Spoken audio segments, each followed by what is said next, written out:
Dear students, as promised to all of you, I'm going to record video lectures on all the topics. And our today's topic of discussion is chapter number 10, Teachers, written by Tasnim Hossain.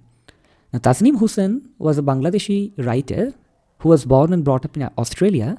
And in 1980s, she is visiting Bangladesh. She is visiting Bangladesh's Munshiganj district, her native place, for the first time.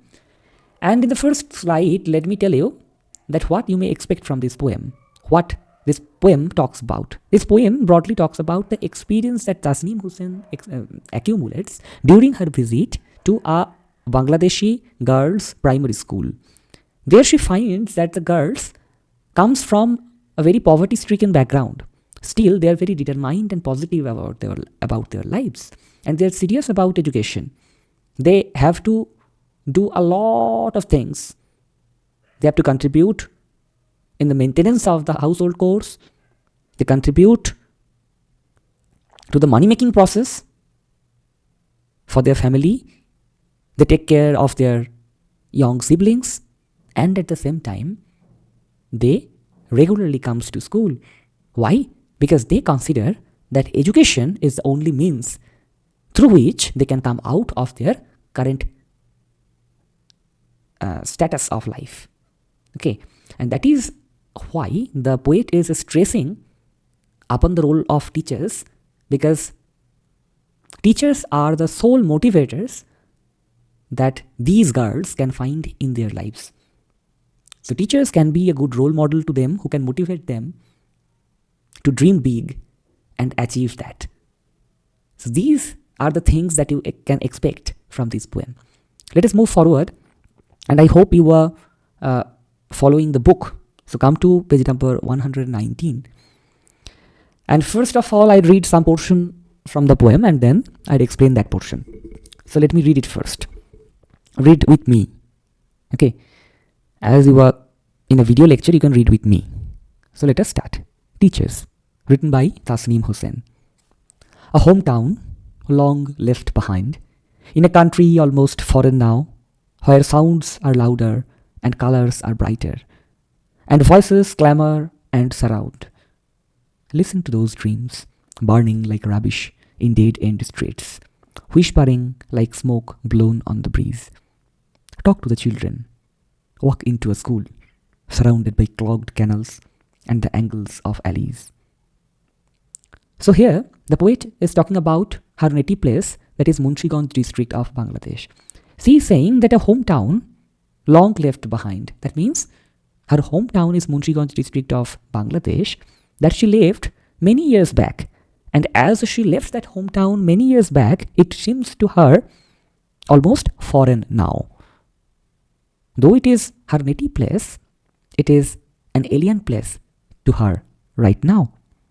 And it is a complete different world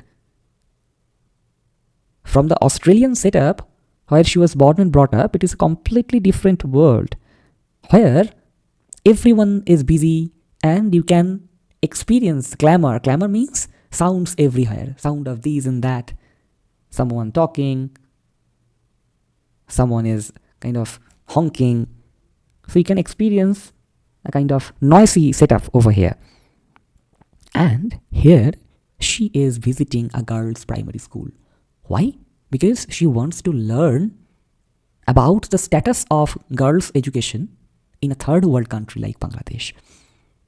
So I have pointed out in the first point that the poet visits a girls' primary school at her hometown in Bangladesh. And there she finds out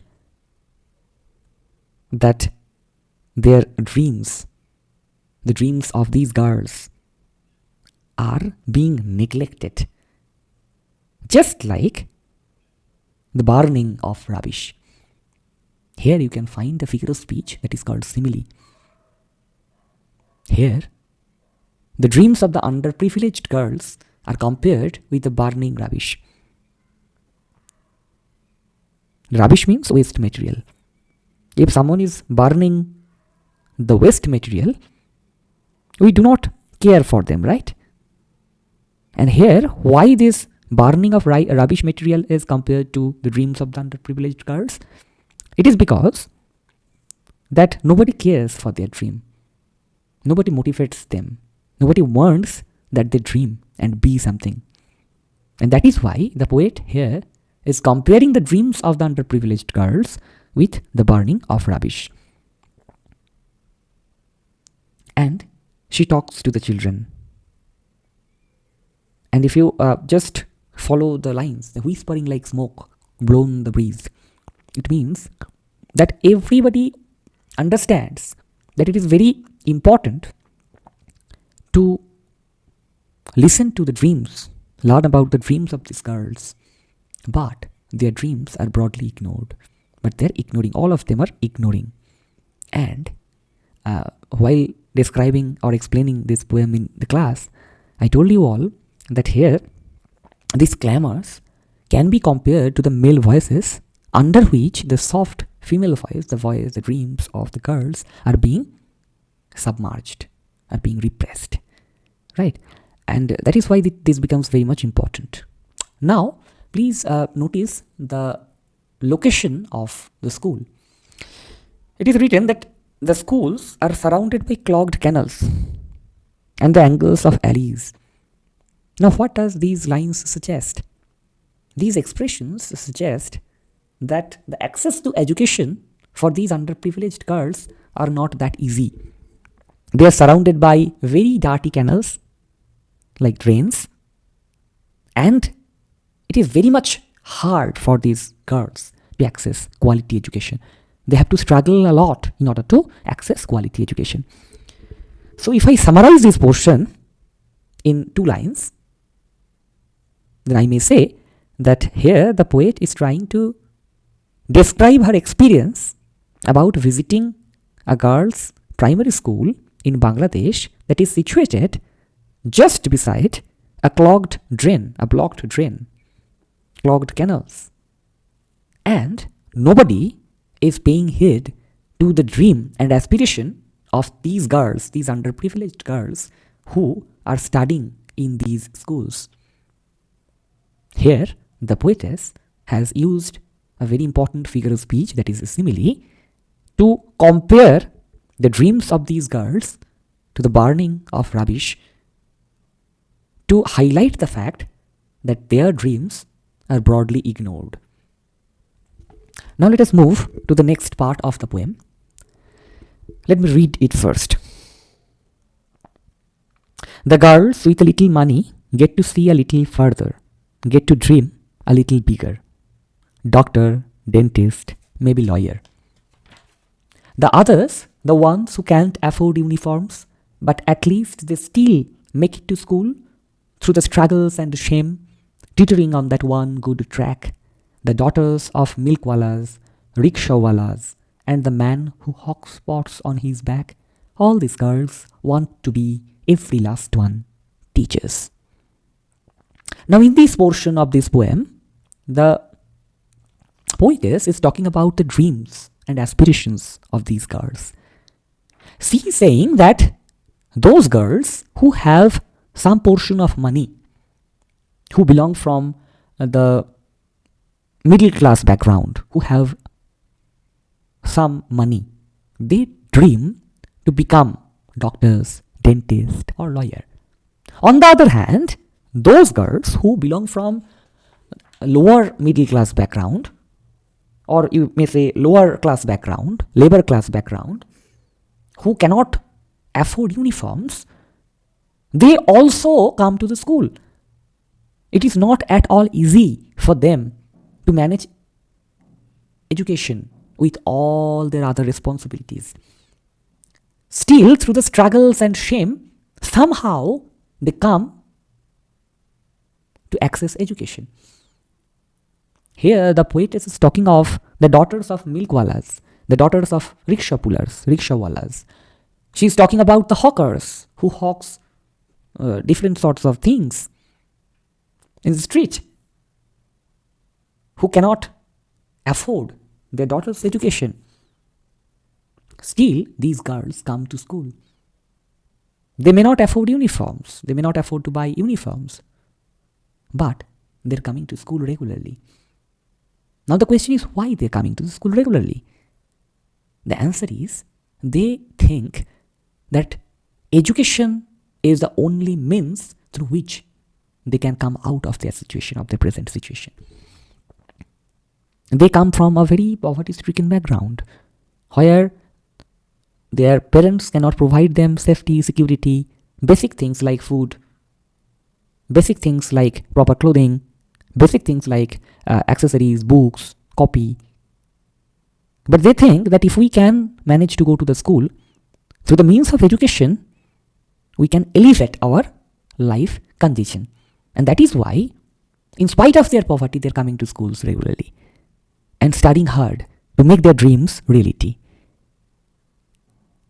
So here, the main theme that the poetess is talking about over here is this, that educating a girl is one of the most powerful ways to change the world. And I'd like to quote the poetess's own words over here. She says, and I quote, "I choose this piece because I think a lot of the time people pity women in the global south. But I wanted to show that they are determined, resilient, and powerful in their own right." So the poet is saying that I chose to write this poem because people in Australia, people in first world countries, they think that women in third world countries are in a very sorry condition, in a very sorry state. But I wanted to show them that no, you are wrong. Your conception is faulty. Those women who are living their lives in the global south, that is third world countries, they are also very determined. They are also very powerful. They may not have that material wealth, but internally they are very much motivated. They know what to do, when to do, how to manage things, and they can choose what to do and what not to do. And that is why the poetess has chosen to talk about these women, these girls. And the poetess is saying that at last, everybody who cannot be doctors because of the scarcity of money, who cannot be the lawyers because of the scarcity of money, they want to be teachers. Why? Because if these girls can become teachers, then they can truly motivate the underprivileged class who think that what is the purpose of education? We can go to school, but what would it serve? Right? So they can be a bright example to those questioning peoples. Now let us move to the next part. Let me read it first. Teach us what it means to strive and work and hope. In tin-roofed rooms, at kerosene stoves, raise your 7 little siblings at the age of 8. Be told that your lot in life is your fate, and want more than the dregs of living in this place. How your mind takes flight at the sight of the school gate, wardrobe doors to a Narnia of everyday magic, like arithmetic and letters. Now this part is really very, very important, so please pay rapt attention while listening to the explanation. Now the question comes that why is it so important for these girls to shine and to be teachers? Because those people who get only bookish knowledge, they cannot motivate us. Because they do not have real life experience. They do not have the experience of struggles. But these girls has a first-hand experience of struggle. Each and every day, they have to struggle for the bare minimum. Nothing is for granted for them. In this part of this poem, the poetess is talking about the obstacles that these girls has to face to access education. The poetess is saying that they live in tin-roofed rooms. They read in the light of the kerosene lamps. They take care of the household chores. They take care of their little siblings. And some of them work in many people's houses as maid servant. Some work at varied shops to economically boost their family. So they do these sorts of things. But side by side, they come to schools regularly. Why? Because they value education. They have understood that through the means of education only, we can come out of these problematic situation that we are facing right now. So the situation where they are living is very demotivating. People are saying, what is the value of education? पढ़ाई लिखाई करके क्या करोगी? शादी तो करना है ना. What is the purpose of education? बोल रहे हैं कि आपका घर पे इतना काम है, काम तो करो, पढ़ाई लिखाई करके क्या होगा, स्कूल जाके क्या होगा. What is the purpose of education when your family is striving for food?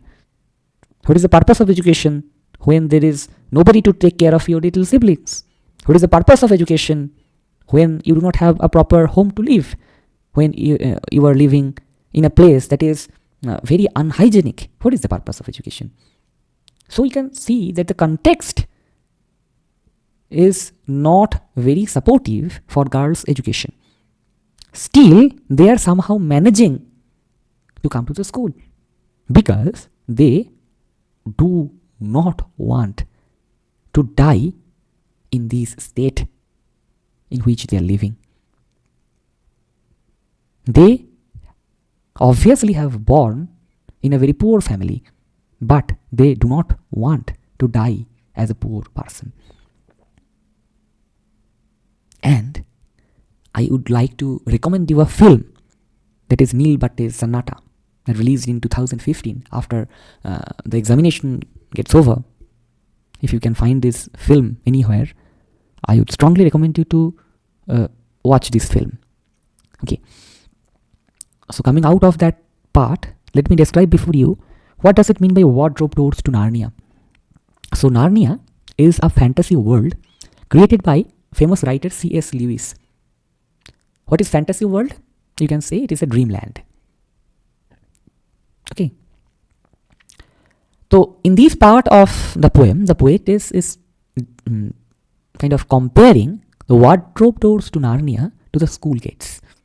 And here arithmetic and letters, that broadly means education, is compared, is highlighted, is emphasized upon as the only means to come out of their problematic situation, of their poverty. Okay, so to these girls, wardrobe doors to Narnia, that means a magic world to Narnia, is the school gates. Because through the education that they would get from the school, they can achieve their dream life. They can go to their dream world. And that is why the wardrobe doors to Narnia is compared to the school gates. Okay, now let us move to the very last part. Let me read this portion first. The only place you see women, like you will be one day, stand tall and straight. Women who fling wide those doors, who are heard and seen, who don't get married off at 15. Dream, girls, dream of a better life. A wife is not the only thing you can be. Go, be the leader, the keeper, the dream-driven seeker. Go, be teachers, teach us, because we don't know what triumph means. And here, the poet is talking about the role of teachers. Teachers do not just teach us. They are a guide to us. They are a role model to us. They are a good philosopher to us, who tells us about what is good and what is bad for us. So the poetess is emphasizing upon the roles of teachers because in schools only these girls can experience firsthand that some women are teaching. So in front of them they can see their role models who also perhaps born and brought up in a very poor family, but somehow through the means of education they became something in their lives and they are teaching in government schools. So they want to be teacher, and school is the only place where they are getting the opportunity to see somebody, some women who are teaching them. So here, these women, the women teachers, the female teachers, they are working as a living role model to these girls. Seeing them, these girls get motivation to become a teacher. And the poetess is also motivating these girls. She is saying that you are not only born to get married off at the age of 15, be a baby making machine, take care of your family, and die one day. You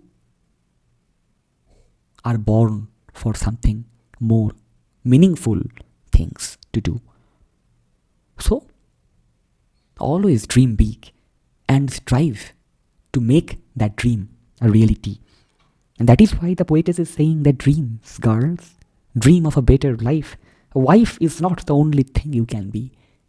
You need not be dependent upon anybody. You should strive to be independent, especially economically, financially independent. And through the means of education only, you can get that independence. So, always dream big. This is the suggestion that the poetess gives to these girls.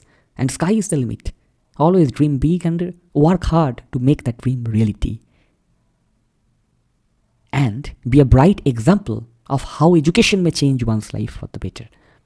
Work hard, be something, and show the world that how can education, quality education, impact one's life. If some of you can be something, then you can be living role models to thousands and millions of underprivileged girls who are thinking that education has no value, who are also experiencing that life that you were leading previously. So if you can be something, if you can become something, then at a later period of time, you can contribute not just making your life better, but you can contribute in making a millions of underprivileged girls' life better. And that is why the poet is emphasizing upon education. That is why the poetess is emphasizing upon the roles of teachers. So that is all from my side. And my parting mantra would be, education is the most powerful weapon which you can use to change the world. Always remember this thing. So always value education and follow the instructions, the suggestions given by the poetess, that always dream big and work hard to make the dream reality. Okay, so thank you all for listening to my lecture. If you have any query from the lecture, please feel free to ask questions. I am always reachable. Okay, so do not shy. Please ask your question. I have recorded the entire lecture in English as I am an English teacher. But some of you may not be very familiar with this language. So if you need something in Hindi also, so you can first of all let me know. And you know that my Hindi is not that good. So you have to excuse me for that. And I'd record obviously something for you in Hindi or in mixed language, Hindi and English. So goodbye for today. I hope for the best. I hope you will work hard and make yourself proud.